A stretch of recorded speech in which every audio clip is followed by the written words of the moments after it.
Hey friends, welcome to my channel. I'm AmandaMuse. I'm a mom of two. My kids are 8 and 10. I've been making videos here on YouTube for 10 years in all sorts of genres, but today we're going to be talking about parenting. We're going to be busting some myths. I don't know. After a decade doing this mom thing, I feel like I've picked up a few things along the way. Still coachable, always learning, but there's definitely some things that I'm like, I thought that was going to be different, or, I definitely thought this was true and it certainly isn't. So we're going to go through some of those. And as you're watching today, I would love to know, one, if you agree, disagree, and what are some myths that you have uncovered over your years as a parent? Put them in the comments below. Be sure to subscribe. I'm putting out videos weekly here on YouTube. I am also on TikTok and on Instagram, creating daily, so feel free to follow me there. I'm going to put all the links below, but typically it's AmandaMuse or Muse Amanda, a variation of that. Myth number 1, you won't miss the life you had before kids. So that previous life, that role before you were a mother, you're not going to miss it once you have kids. Bullshit! Don't even. Now, unless you became a mom like straight out the womb, you've had some experiences, you've had some moments leading up to the time where you became a mother that were pretty awesome. So whether you became a parent kind of young, maybe a little older, I was kind of smack in the middle. I had my daughter when I was 27. I actively chose to become a parent. So that part, I feel, in that sense, I sort of had an idea that I was getting into something new and it was certainly going to be different, but I was excited. But I definitely missed sleep in those early days, right? That kind of goes without saying. I don't think that I really missed it until I was getting to that 1 year mark with my daughter, because I feel like that 1 year mark kind of coincides with this level of normalcy. There's this new normal that happens where you have a little bit more time for yourself. That's when I started to pick back up fitness a little bit. I was able to get out on my own a little bit better. She was able to stay with a caregiver a little bit easier, but I definitely missed it. And I think with that myth comes this concept of creating new patterns, new moments for yourself as a mother, that you're not trying to relive the years of maybe going clubbing and doing all that. Cause I tried one night out of drinking. Oh girl, I was recovering for 3 days, and don't even talk to me about pumping and dumping. No, you're creating this new exciting life for you. And I'm sure if you've watched my channel for any length of time, you know how important I feel that moment, those moments for yourself are. So that's self-care that you can work in. And self-care is such a blanket statement. Is it going out and getting a manicure? Is it going for a walk with your dog? Is it spending, an hour snuggled in your bed with the door locked on your bedroom door? You are unavailable watching your favorite show. Whatever it is, you have to take the time to figure out what that is going to be for you. Myth number 2, good parents put their children first. It sounds good, but it's such garbage. Yes, there are going to be times where you are going to be selfless. As I mentioned in the first myth, there's going to be sacrifice that comes with becoming a parent. But that doesn't always mean that your needs are tended to at the very last. You're not the last on the list at all times. So what does putting you first mean? It's going for a walk, knowing that you have 6 loads of laundry that still need to be washed, folded, put away. It'll wait. Your mental health will not. Maybe it's realizing that your child needs to spend some time in daycare throughout the week so you can catch your breath. These all make good parents. I think this is the key to parenting, is that as you get through some of those earlier years, you realize that there really isn't this handbook. There's no awards being handed out at the end of it. No one's there to you did a great job there, buddy. No one's going to tell you that. I think how you come out as untarnished as possible is not forgetting about yourself in the process. Number 3, your marriage relationship will survive neglect while raising your kids. No, wrong, busted, not a chance. You need to invest in your partner. As much as you're investing in yourself and finding ways to prioritize yourself, looking at your partner as something other than just a glorified roommate who is also in the trenches with you in parenting, got to find a way to do that. Are you finding a way to do that in the first few years? That's easier said than done. I still have a hard time looking back on those early parenting days with Dean. It's so foggy. Everything was sore. Physically, I was sore. I was tired. I was pushed to the brink. Those are really tricky times. And I remember reading this article. And if I can find it, I mean, this was from a long time ago, but I'll give you the premise is that it was like, just try to hold on for those first 4 years, which I know seems like forever, but those 4 first years, there is so much that is like physically taxing on parents. You're up, you're feeding them, you're slinging meals. I mean, I still do all of those things now. It just feels very different as your children become more independent. But if you can like get through that hump of the first 4 years, I feel like you look at your partner in a different light. You know, I will say that Dean and I did not prioritize each other in those early moments. I don't recall having a lot of experiences with just him and I. And I'm actually going to tell you that our kids are 10 and 8, and we have never been away just the two of us. It's a weird decision that I think has fallen on my shoulders, that it's resulted in this, and just the way that life has kind of unfolded.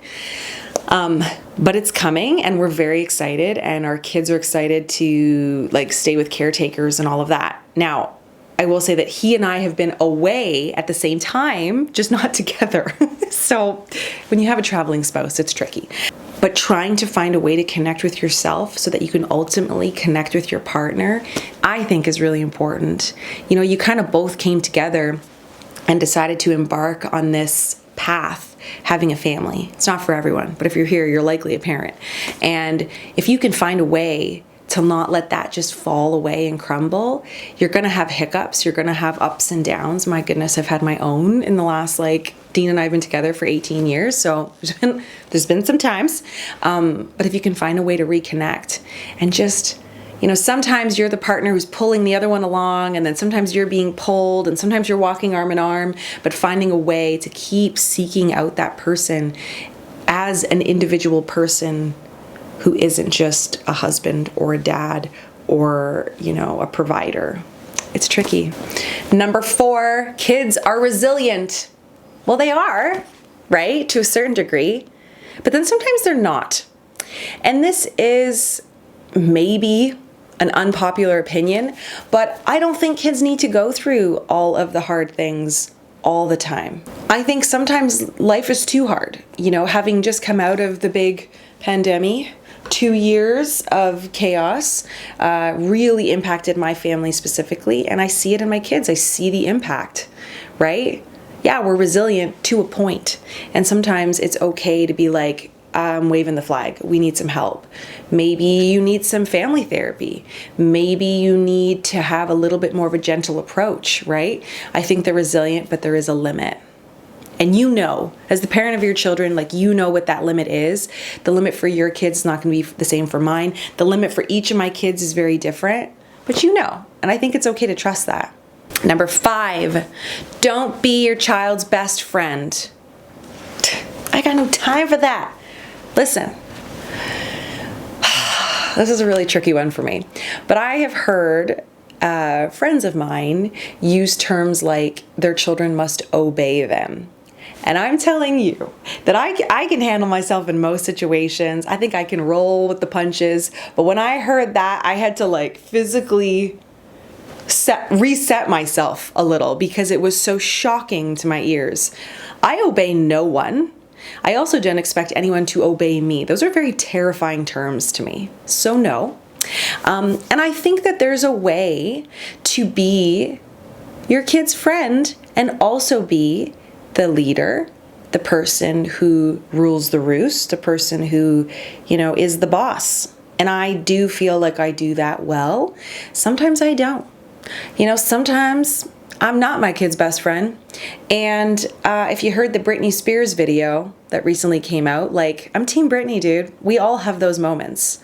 Yeah, sometimes you're going to get a mouthful, and then sometimes you're going to see me come back to you in 30 minutes and be like, I'm really sorry I spoke to you that way. I shouldn't have yelled. I raised my voice, and that wasn't appropriate. Because here's the thing. When you think about a friend, what does a friend do? A friend listens. A friend offers support. A friend provides you with love and comfort and safety. A friend also is willing to like set you right when you're kind of coming off the path a bit.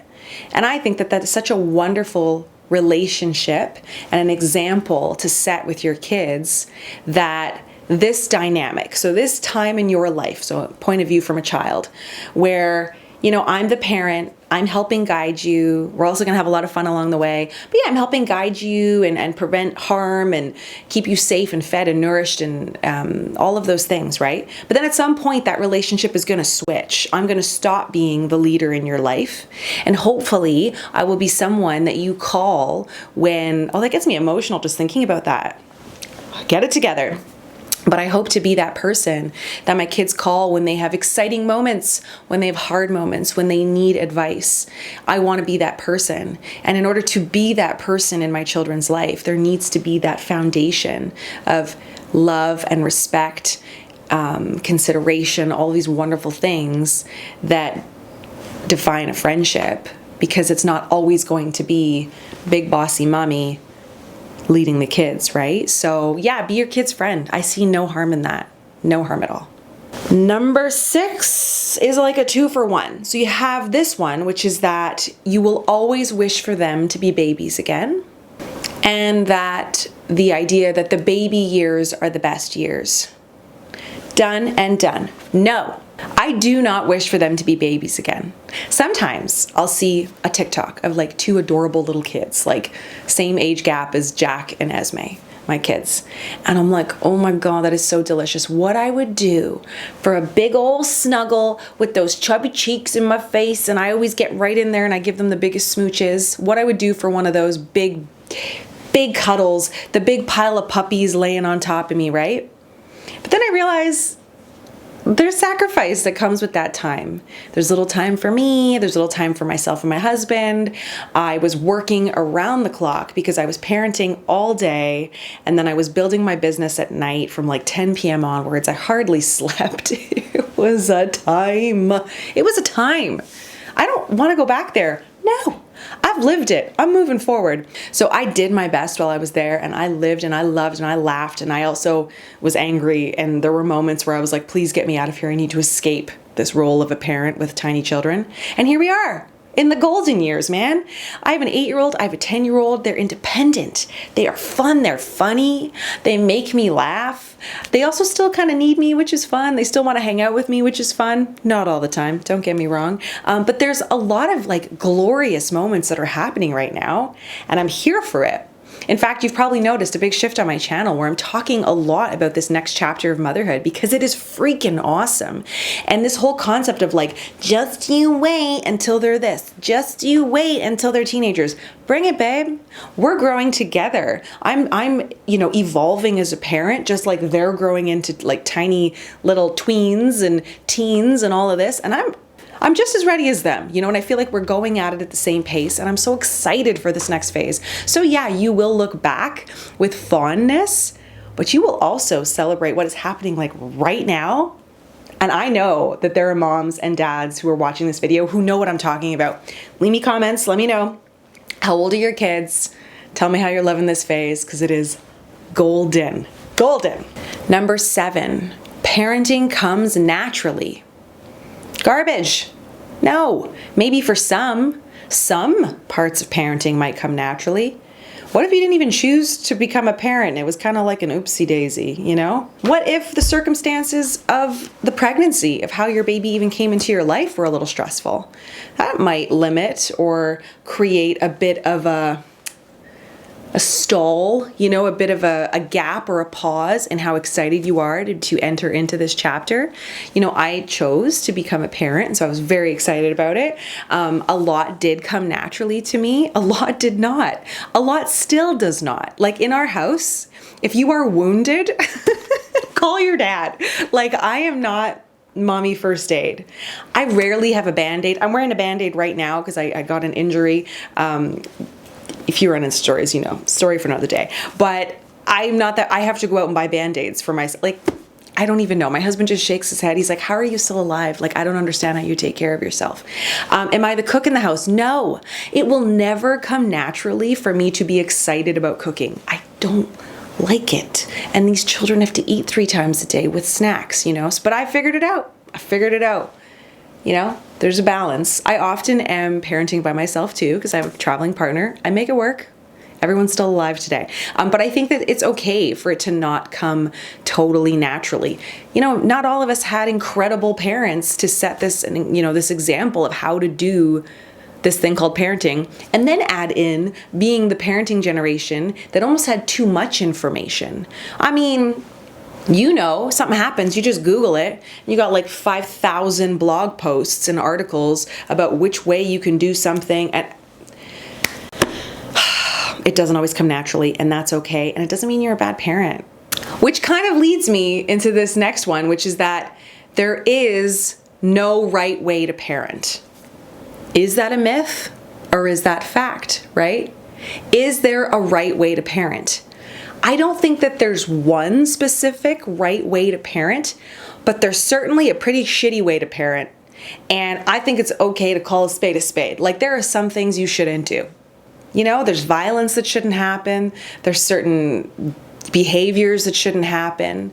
I think that it's hard to say everything in this video because I know certain words and things that I say can be flagged, but there's certain behaviors that are okay in moderation, but then you don't want to push the limit.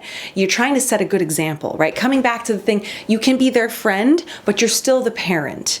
There is times to be selfish, but then there's times when it's too selfish and it teeters into neglectful parenting behaviors. There are many ways to parent good, well enough. We're not trying to win parenting superstar awards, right? But there are things that we should avoid, and I'm okay with that, And I also think it's okay, coming back to what if it doesn't come naturally to you? What if you didn't have good examples of how to parent? Ask for help, man. Totally fine. I also think it's okay to say to your kids, and I've done this, I don't know the answer to this question. I'm struggling with how to support you because I don't know what to do. Let me look into it and I'll get back to you. Kids can wait. I'd rather wait. What a beautiful gift to give your children, to let them realize that we are but mere mortals, that we're trying our best.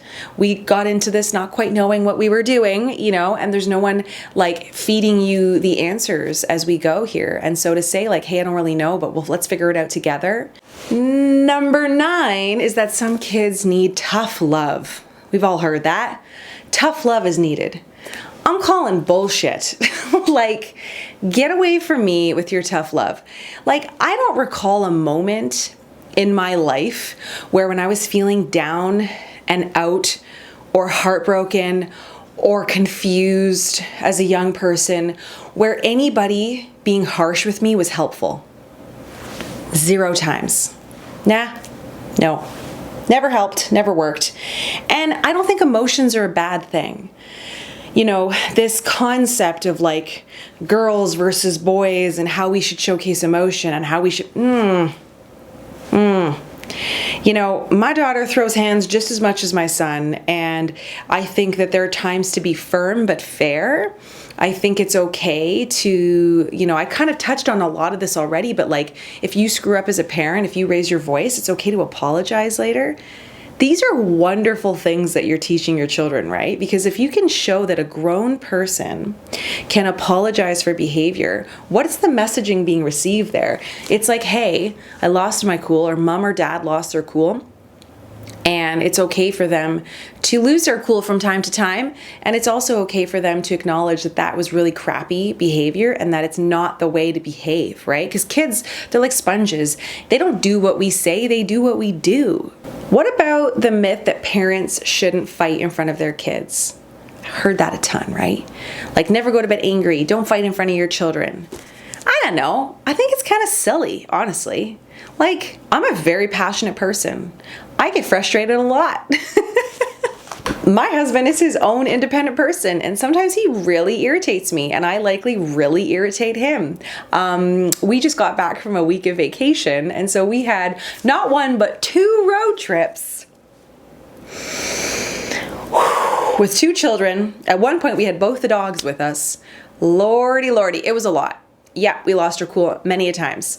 Like stop the car, mom and dad get out of the car, mom and dad have it out in the parking lot, and then mom and dad apologize and get back in the car. Yeah, been there.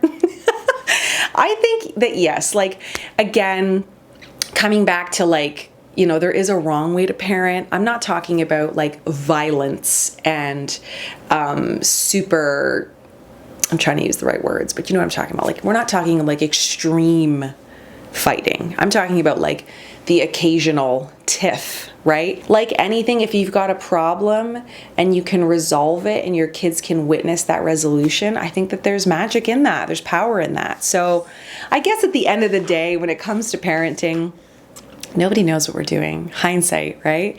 But I do think that one of my strengths, my superpower as a human being, I've often said, is like my ability to connect with people or connect people, but like being able to disarm and convey how I feel and hopefully get that out of another person, I feel like really comes in handy as a parent, because there's no shame in me saying, I don't know what I'm doing and I screwed up and I'm sorry, and do you want to go for a walk with me, or do you want to spend some time with me? Like, we're all figuring this out together. Oh man, parenting, eh? Ups and downs and spins around, and I need a timeout, and joys, and oh, it's a lot. It is a journey. And if you choose to take this journey, it's a good time. I don't know, it's kind of fun. Who knew, right? Who knew? Well, I hope you enjoyed this video today. Something different to tackle, some myths in parenting. Let me know in the comments what phase you're in if you are a parent and how you're enjoying it. You know, what are you looking forward to? What's been the highlight of your parenting journey so far? Thank you so much for being here. Subscribe if you're new, and I'll be back next week with a brand new video and a brand new YouTube Shorts. I'll see you then. Bye.